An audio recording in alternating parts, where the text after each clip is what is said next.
Intermediate category test के हवाले से हम 100 एमसीक्यू सीरीज डिस्कस कर रहे थे, तो आज हम 100 एमसीक्यू सीरीज का एमसीक्यू नंबर 11 डिस्कस करेंगे। तो ऐसी और वीडियोस के लिए मेरे पेज को फॉलो करें और दोस्तों के साथ शेयर करें। तो उससे पहले एमसीक्यू से पहले ये टॉपिक डिस्कस करते हैं कि हम इस तरह के एमसीक्यूज को सॉल्व कैसे करते हैं। ठीक है, तो टॉपिक का नाम है numbers in ascending and descending order. तो पहले समझते हैं कि असेंडिंग ऑर्डर और डिसेंडिंग ऑर्डर क्या होता है। तो सपोज करें कि अगर आपके पास 3 नंबर हैं ए बी सी, तो इस असेंडिंग ऑर्डर का मतलब है कि पहला नंबर जो होगा वो सबसे छोटा होगा। ए इज लेस देन किससे, B, B is less than C. ठीक है, यानी जैसे जैसे हम इस तरफ जाएंगे तो नंबर्स का जो वैल्यू होगा वो क्या होता जाएगा, इंक्रीज होता जाएगा, बढ़ता जाएगा। ठीक है, और उसके बाद है डिसेंडिंग वैल्यू। तो डिसेंडिंग जो ऑर्डर होता है वो उसमें क्या होता है कि पहले नंबर बड़ा लिखते हैं, फिर छोटा लिखते हैं, फिर छोटा। यानी ए बड़ा होगा किससे, बी से, और बी भी बड़ा होगा किससे, सी से बड़ा होगा। ठीक है, तो हम इसको क्या कहते हैं, डिसेंडिंग ऑर्डर कहते हैं। यानी जैसे जैसे हम इस तरफ जाएंगे तो नंबर क्या होते जाएंगे, डिक्रीज होते जाएंगे। तो अगर सिंपली मैं कह दूं कि आपके पास नंबर है 3 4 5, इसको आप असेंडिंग में लिखें। ठीक है, असेंडिंग ऑर्डर में लिखें तो आप लिखेंगे 3 4 और 5। अगर मैं कह दूं इसको आप डिसेंडिंग ऑर्डर में लिखें तो आप कहेंगे 4 5 4 और 3। लेकिन अगर आपको number P upon Q form में गिवन हो, फॉर एग्जांपल कि अगर मैं कह दूं 3 अपॉन 4, उसके बाद कह दूं 5 अपॉन 8, उसके बाद कह दूं 9 अपॉन 16, तो इन नंबर्स को आप कैसे असेंडिंग और डिसेंडिंग ऑर्डर में लिख सकते हैं।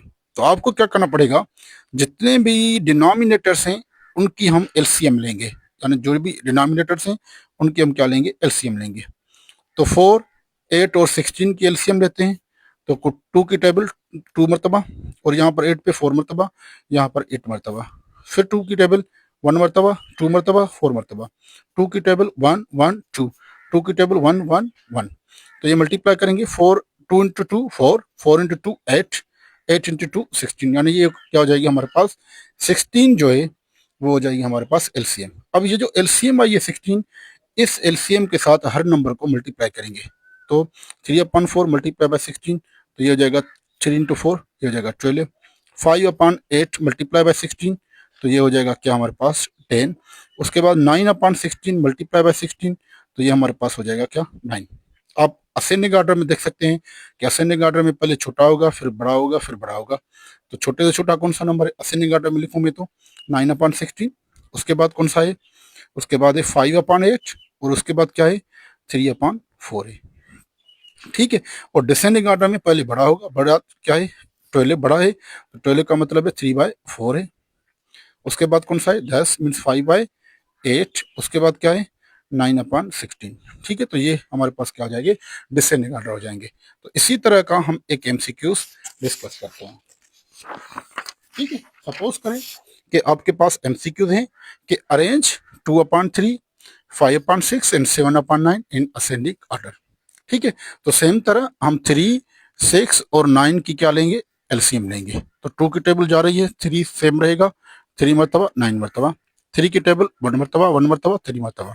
3 की टेबल 1 1 1, यानी तब तक टेबल पढ़ते रहेंगे यहाँ जब तक यहाँ पर 1 आ जाए। मल्टीप्लाई करें, 2 मल्टीप्लाई बाय 3 6, 6 मल्टीप्लाई बाय 3 18, 18 हो गई एलसीएम। अब यहाँ पर देखें 2/3 मल्टीप्लाई बाय 18, तो 18 की टेबल 18 पे 3 की टेबल 6 मरतबा, 2 इंटू 6 ये हो जाएगा 12। यानी जो 2 अपॉन 3 था वो हो गया हमारे पास क्या 12। ऐसे ही 5 अपॉन 6 मल्टीप्लाई बाय 18, तो 6 की टेबल 3 मरतबा, तो ये हो जाएगा क्या 5 अपॉन 6 हो गया 15।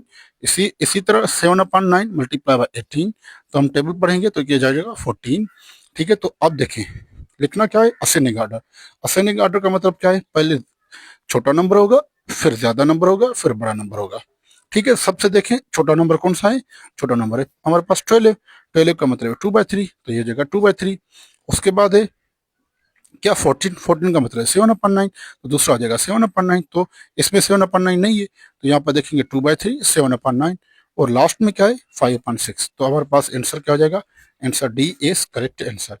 ऐसी और वीडियोस के लिए मेरे पेज को फॉलो करें। Thank you.